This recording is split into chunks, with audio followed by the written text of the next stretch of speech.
So my name's Mark Pasternack. I'm a video producer, filmmaker, and dabble in a couple other startups here and there.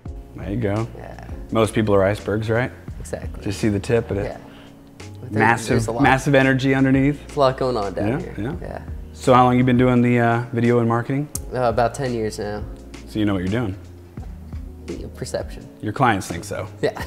That's all that matters. Well, cool. No, yeah. I appreciate you being out with us today. We're just talking a little bit on the relationship of businesses and their advisors. 2020 is a big year. It's a big year because it's a new decade. A lot of things are changing. A lot of people are going to be looking in the past. And it's perfect because hindsight's 2020, right? You said it best. Right? I mean, nobody wants to know what they could have done after the fact. Everybody wants to know what they should be doing better, right? Exactly. Tell me something. Do you have any moments in the last 10 years in your industry where you have that hindsight 2020, that moment where you wish somebody would have told you, Mark, here's what you could have done better, or here's what you should have done? Oh, absolutely. Yeah. I mean, I think even this year, just goal setting going into 2020, and you know, I've grown a video production company from 4 clients to hundreds of clients back now to just less than 10 clients. But I've really focused on quality versus quantity of clients.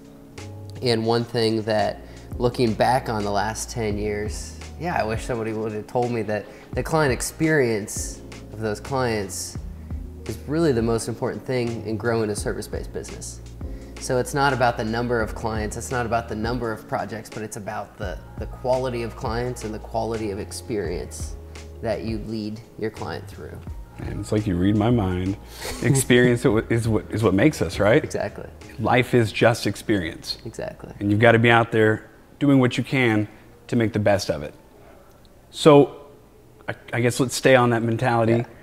How do you take your experience as a business owner and as an advisor to other businesses and brands and project that experience? How do you leverage that experience for yourself? And how do you make yourself available to your clients to provide that experience and that expertise that you've actually participated in? Yeah, I think there's a lot of directions I could go with that one, but I think it comes down to automating the tasks in my business that don't serve me well. You know, that's not a distinguishing factor or something where a distinguishing factor between the value that I'm going to add to that client and what somebody else would do for that client. So everything from billing to proposals to invoicing, a lot of the operations around my business I've really tried to automate so that I can spend the majority of my time actually communicating with my clients and being there for my clients and allowing them when they have questions or they need something. I've created that time so I can have that one-on-one time with them, and I'm not buried in administration work or, you know, buried in work that really just doesn't serve my business well. No, that's good. I mean, experience has taught you well. We're all enamored with daily tasks that can overwhelm us. And the hardest thing that we have to understand, and I know it sounds cliche, but it's about working on your business, not in your business, right? Exactly. We all have to get through numbers, tasks, goals, daily operations, emails, but at the end of the day, we're building a dream, right?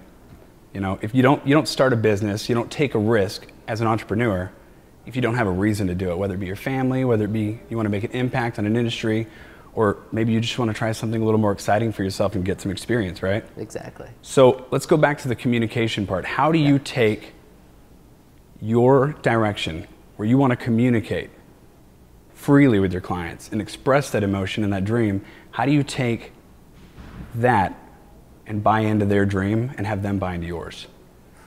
You know, I think it's eliminating the buyout. It's eliminating all of the options where they could buy out. So whether it's sending them a proposal, whether it's sending them any documents, whether it's sending them a final video, whether it's sending them a video for review, the way that I communicate to them gives them one option to do the thing that I want them to do. You know, I think it took me 10 years to figure that out, to not just send them an email and, hey, here's a Vimeo link.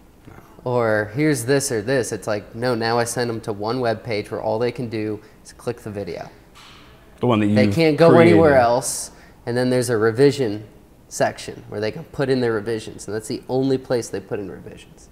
So it's automating a lot of that communication so that when I do send them something, that whole user experience, that journey is extremely clear. So I'm eliminating what might distract them. No, the world is distracting. We have overwhelming options in life, and unfortunately, if you don't buy into your partner, your creative advisors, exactly, there's too many options out there. You got to start back with the why. So I like that you really dive into what your clients need and want, and send them tunnel vision on that dream, as if you're there with them. That's your only option, is to help them navigate that one path. That's good. I like that. Because I mean, that turns like a 40-minute phone call into a 2-minute phone call. Yeah, and it probably is much more efficient. Much more efficient. And then actually it leaves you more time to just have those relational building moments with your clients that have nothing to do with work, because you've really streamlined that communication process. Yeah, it gives you better experience. Yeah, exactly. So is there any particular client that you have experienced in the past that was just wild or crazy, fun?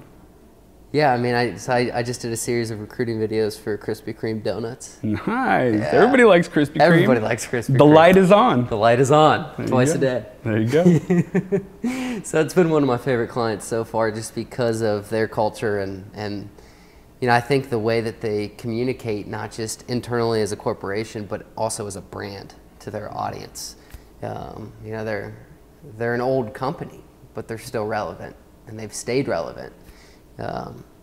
So just seeing their journey and their revival in the market over the last year or two has been pretty exciting to work with and see. That's cool, because we know they've had their ups and downs, and relevance matters. Oh yeah. So it's kind of cool that you get to go into brands like that, pull from the experience of working with them in their operations, in their mentality, in their company morale, and then take that to other clients. Exactly. I mean, at the end of the day, we're all human, and we want human connection. As far as we know, there may be robots.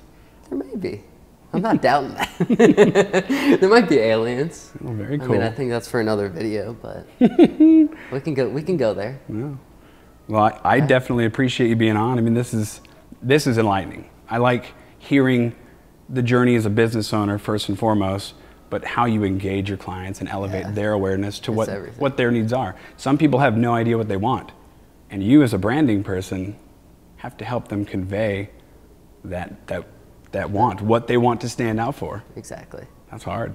If you give one piece of advice to business owners out there, okay, on how to control the conversation so that their partners understand they need to be proactive as a business owner, not as an advisor for branding, how would you give one piece of advice on being more engaged in a proactive relationship? Yeah, I'll give you 2 in 1. All right. Figure out their why and speak their language.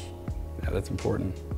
Because a lot of transactional service-based businesses don't figure out that person's why. Why is this important? Why are they even coming here? And then speak the language that they speak. They don't care about these cameras. They don't care about the lighting. You don't. No. You don't know much about this. I have no idea. If you're going to go hire a video person, you shouldn't have said that. Edit that out. You know, like, you don't care what light this is. You just want an engaging, powerful video. Yeah. And so I'm going to talk to you with the language of engaging and powerful in your brand language. Even things like mirroring your head nod. I'm going to mirror your head nod because I want to speak your language, because I want to relate to you. So figure out your why and then speak their language. Very cool. Well, I like that. Yeah. Figure out their why and speak their language. Awesome.